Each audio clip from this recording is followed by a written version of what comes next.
This segment is sponsored by the Tennessee Wildlife Resources Agency. Join us in preserving and protecting Tennessee's wildlife. All right, welcome back, everybody. You can give us a call right here at 737-7767 with any questions or comments you might have. Just real quick, before we get those coming in, Anthony, you stopped today, actually. A lot of people are asking about Hugh. Yeah. And you stopped and visited with him a little bit today. Just give us a little update on him. Yeah, he's out of the hospital. He's at home. He's having to take like 3 IVs a day. And I think the one he hates the worst, he has to set the alarm, get up at 1:30 every night and go through it. And I was there with him today when he was going through what he has to do. And his ankles still look real bad, but I mean, he's seen good spirits on, and he's even talking about he wants me to come up and help him put up a ladder stand.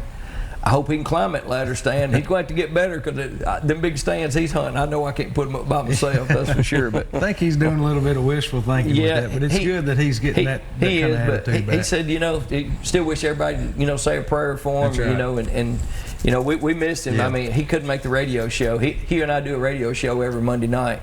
And but I think he's going to be able to make them. But he didn't last Monday, but he talked like he was going to hit them up the next time. We appreciate we've received a lot of messages over the last couple of weeks, and I've shared a lot of them with you, and we appreciate every one of them, and appreciate all you guys keeping them in your thoughts and prayers. And we'll keep you updated on how everything's going with him. Guys, we got a call here. Who do we have on one? Billy, how are you doing tonight? Just a little bit. Billy, how are you doing? Pretty good, pretty good. Y'all doing all right? Doing great. Hey, I had just an observation I wanted to make today and see what y'all thought about it. I was watching a week or two ago, and y'all were talking about diseased deer. Uh-huh. And today, I'm a surveyor, and I was out surveying, and I had about not a real big buck run out in front of me, but he's about an 8-point buck. Mm-hmm. And he just stopped and looked at me for about 30 seconds. And he was only about 60 feet away from me.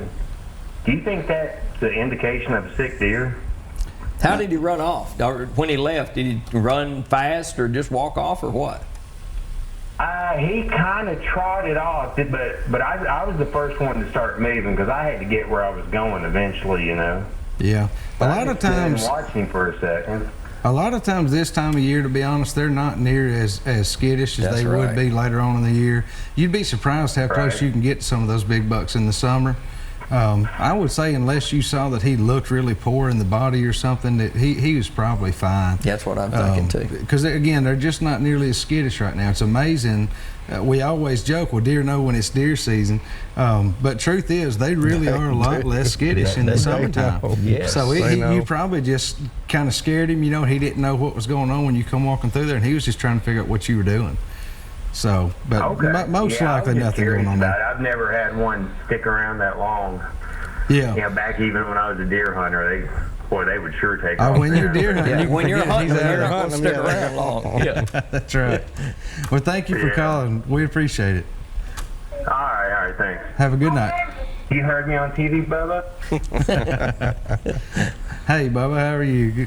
I'm glad you guys are watching tonight. Yeah.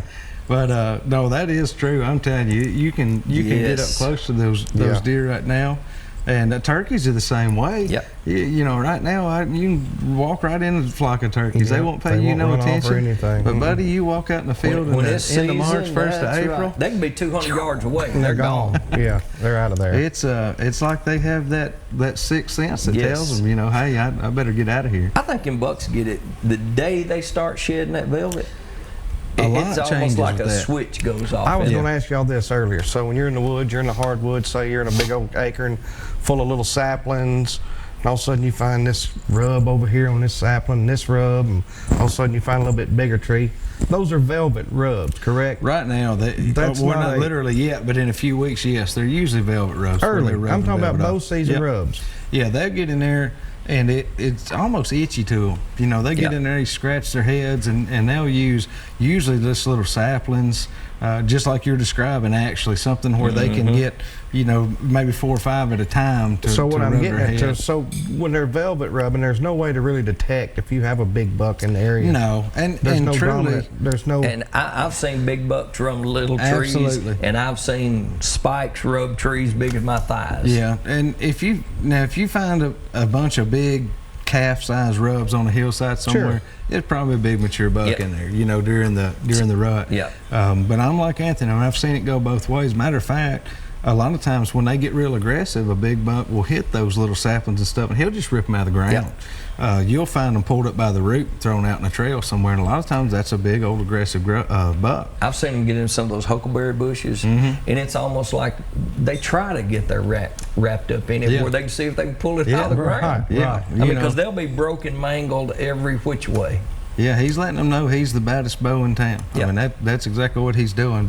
But you're right on. I mean, right now they'll start doing here in a few weeks. You'll start seeing velvet rubs, and it don't necessarily tell you what's in the area, but you start finding a bunch. You'll know you've got several bucks that have summered in that area, and they're probably going to be around there still in the same area until around end of September, early October, and then they're going to start splitting out a little bit more, and you'll go from a group of 6 bucks down to 2 or 3, and that'll just keep dispersing until they're all out alone, you know. But a lot of times the ones that are summered on your property aren't going to be there in the season, you know. A lot of the guys you'll will pick be hunting different deer. They ain't there, right? That's right. There. Yep. And a lot of times you'll be hunting different deer in October than you were on this early velvet And that was hunt. what I was going to be my next question. So the deer you see on camera, how many do you see that's not on camera?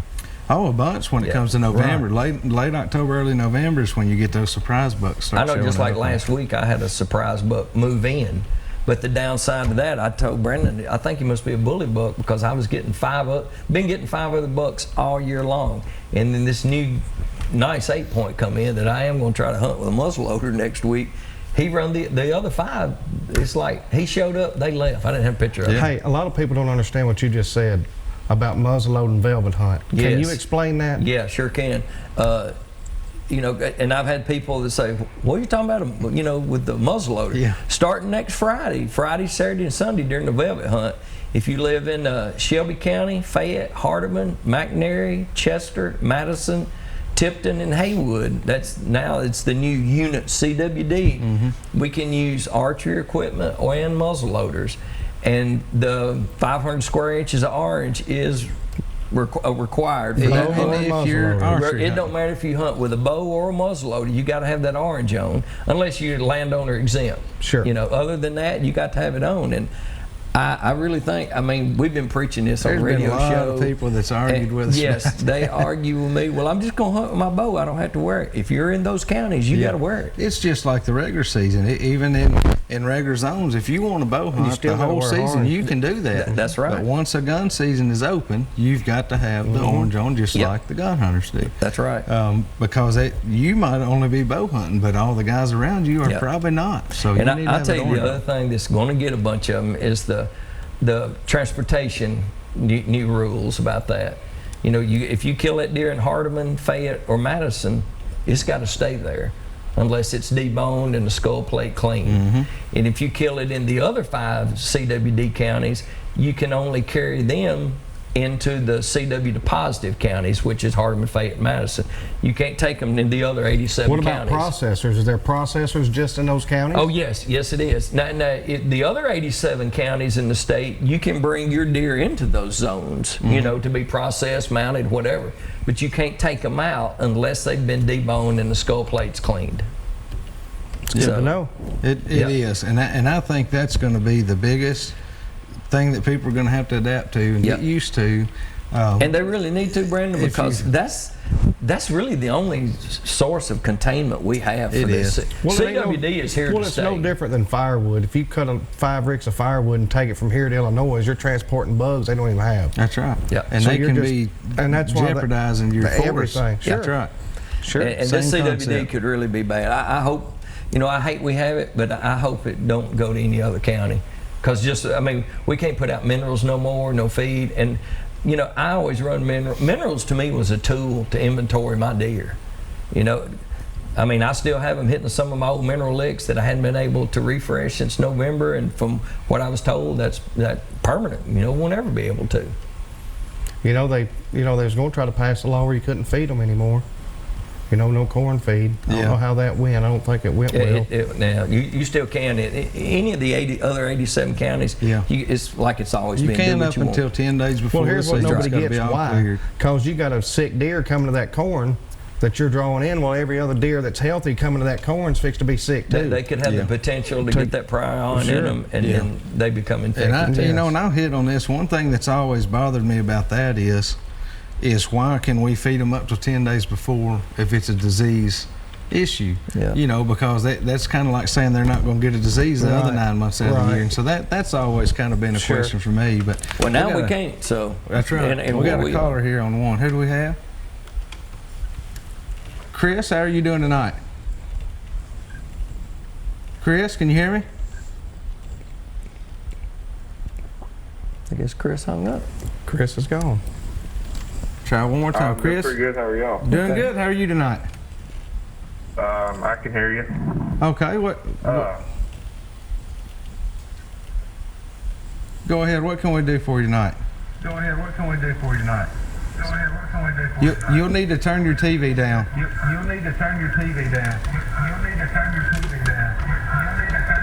All right. Guys, if you call in here to the show, be sure that you turn down your television. It will cause feedback, and you just can't do the call that way. Yeah. I don't know what it is, but it feeds back, and it will not let you do a call. I don't know why, but it just won't do it. It won't, I guess, because of the relay.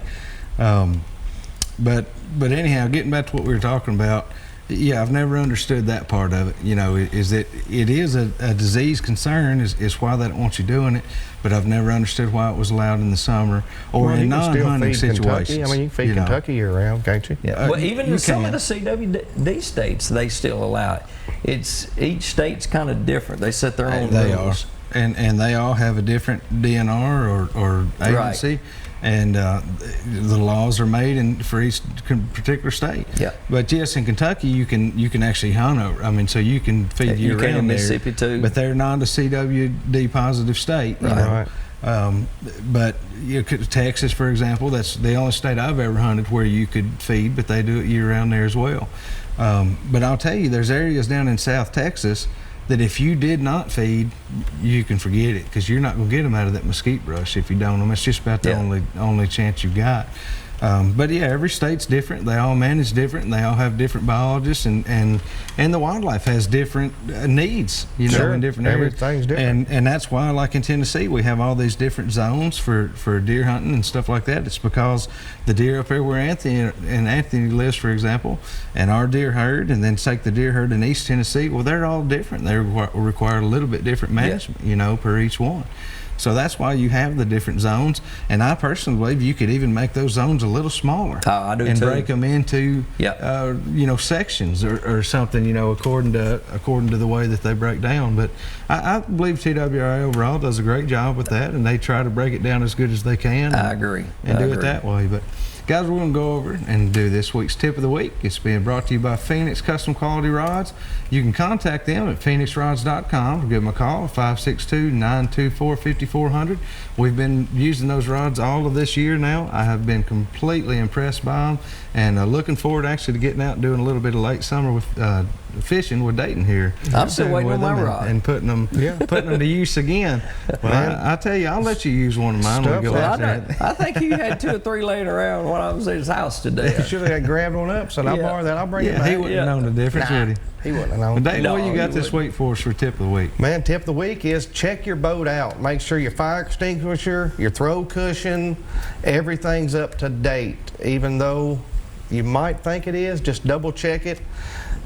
Extra, go check your kill switch. It don't take 2 seconds. Make sure it works. That's right. A lot of people don't check it periodically, and you're going to pull that kill switch and notice that the motor's still running. That's not safe at all. That's right. That could easily save your life. And I mean, just keep life jackets. Don't go to the lake and think, I might have one. Just take the extra security with you. I mean, there may be somebody there that don't have what they need, so hand them one. That's right. It's just common sense, really. This time of year, take something to stay hydrated. And you want water, and I'm going to tell you what boat. else. If you take trash to the lake, I want you to take a trash bag with you that you brought and you bring it out. Yeah. You do not leave it on the banks. I fish all these lakes year round. All the trash that blows out of the back of your truck going down any roadways feeds to our water sources. Sure does. And you can go That's to right. any of them right now, anywhere, and it ain't nothing but trash. And it's up to us to keep this stuff clean and picked up. It is. Guys, we're going to take another quick break. When we come back, we'll have this week's recipe of the week and some more Southern Woods and Waters.